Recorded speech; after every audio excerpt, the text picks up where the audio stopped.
જય જવાન, જય કિસાન, જય દ્વારકાધીશ. મિત્રો કેમ છો બધા? મજામાં જઈશું. તો અમારા શોર્ટ વિડીયોમાં તમારું હાર્દિક સ્વાગત છે. અને એક વિડીયો બતાવું, જોઈજો મિત્રો. હા મિત્રો, ભૂંડ અડી ગયા છે 1.5-2 વીઘામાં. આમાં તમે જુઓ, આ બધું વીખી નાખ્યું.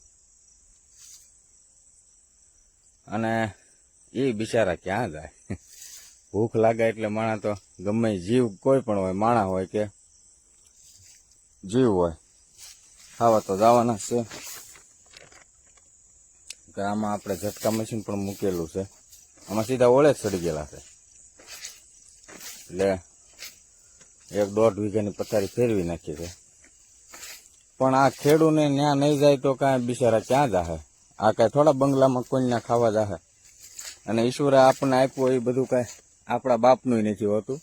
એનો હેતુ એવો નથી કે આપણે આમ ખાવા દેવું, પરંતુ આપણે પણ બાળકો હોય, પરિવાર હોય, તો આપણે પણ રખેવાળી તો કરતા જ હોય અને જોતા જ હોય. પણ હવે આખી રાત તો તમે દિવસે કામ કરીને કાંઈ જાગી શકવાના નથી. અને તકલીફ એવી થઈ છે કે આ જીવને લોકોએ મોટા ભાગના તાર ફેન્સિંગ કરી નાખ્યા છે. અને બીજે કંઈ ખાવા ન મળતું હોય તો શું કરે? એ રીતે એટલે એ રીતે એના ખોરાક શોધવામાં રહેવાના છે. એટલે ભૂંડ અને ખેડૂતની વચ્ચેનો આ સંઘર્ષ છે. અને આ સંઘર્ષમાં આખરે ગમે એક જીવ જીતવાનો છે ને એક હારવાનો છે. એટલે આ ખેડૂતનું જીવન બધું આવું હોય અને હાલ્યા કરતું હોય. ખેડૂતનું કામકાજ એવું છે કે જ્યારે એના ખળામાં આવે, ખળામાં આવીને ગુણું ભરાઈને જ્યારે યાર્ડમાં અથવા વેપારીને ત્યાં પોગે ને, ત્યારે એને માનવાનું કે એટલું થયું એમ. અને હું ઉઠતો ઈશ્વરનો આભાર માનું છું કે આ મારું 1.5 વીઘાનું જ તે ખોદ્યું. આમ જુઓ તો આ 11 વીઘાની માંડવી છે. તો 11 વીઘામાં પથારી ફેરવી નાખી હોત તો એટલે આમ દુઃખ થાય થોડું. પણ એ દુઃખને આપણે પોઝિટિવ વિચારમાં લઈ લેવાનું કે ભાઈ આ તો સારું છે કે આ 1.5 વીઘામાં તે આ સિંગ ખોદી છે. બાકી 11 પથારી ફેરવી નાખી હોત તો શું કરવાનું એમ. અને આ બધું તો ખેડ કરતા હોય એટલે હાલવાનું જ છે. અને આપણે કોકની જમીન વાવતા એટલે ત્યાં કાંઈ આપણે તાર ફેન્સિંગ તો કરવા જવાય નહીં. અને એ સામેના ખેડૂતની વ્યવસ્થા હોય એ પ્રમાણે એ જમીનમાં ટૂંકમાં વ્યવસ્થા આપણને આપતા હોય. આમાં અમે 1 ને 2 ઝટકા મશીન મૂક્યા છે.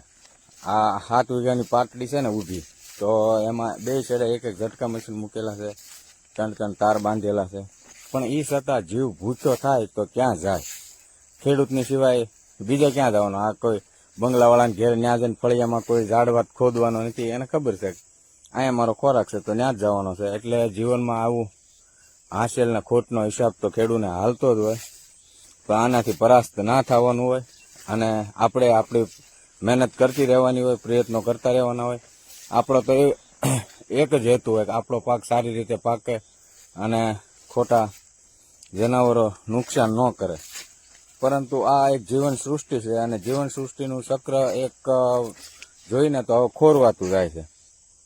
કારણ કે આ નહીંતર આ વસ્તુ આનો ખોરાક જ નહોતો, પરંતુ આ બધું તાલમેલ જીવન સૃષ્ટિનો ખોરવાતો ગયો તો આ બધું બનતું હોય છે. એટલે આપણે એ છતાં ઈશ્વરનો આભાર માનીએ છીએ કે ઈશ્વર તે મારી 11 વીઘાની માંડવીમાં ત્યાં ફક્ત 1.5 વીઘામાં થવા દીધું એમ. એટલે ખેડૂતનું જીવન મિત્રો આવું હોય છે.